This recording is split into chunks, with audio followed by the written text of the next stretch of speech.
धीरे धीरे प्यार के बढ़ाई बाऊगे कोनो दिन लाग भाई के जाई बाऊगे तोरे हम दूल्हा बनही बौरे तोरे संग भाग छौड़ा जाही बौरे धीरे धीरे पास तोरा यही बाऊगे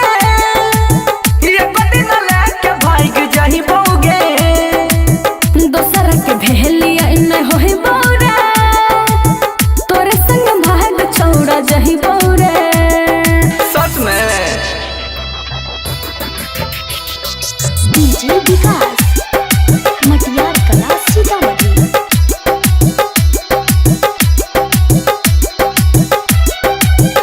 हेगे हम बनबो तोहर दुल्हा दुल्हन तोरा बनैबौगे घड़ाबा में अपना लह के जइबौगे हे रे तनी हमरो बात सुन हम बनबो तोहर रानी अच्छा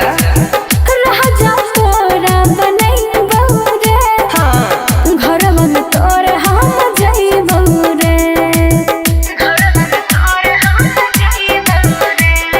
हेगे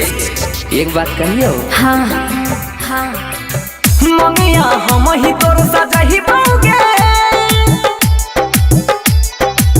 सजहु में लेके भाई के जही बाऊगे तोरे हम दूल्हा बनही बौरे तोरे संग भाग छोड़ा जही बौरे दोसर के भेलिया न होई बौरे तोरे संग भाग छोड़ा जही बौरे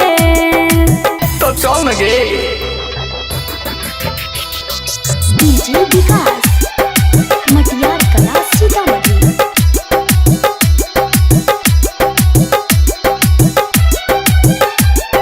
सुन हेगे हमर दीवानी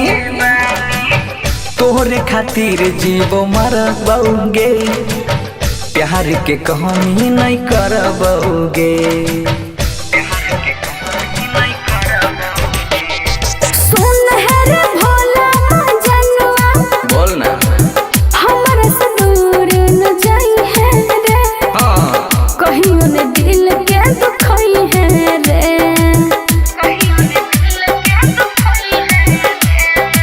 हेगे सुन ना बोल ना रे जन्म जन्म साथ निभाइबो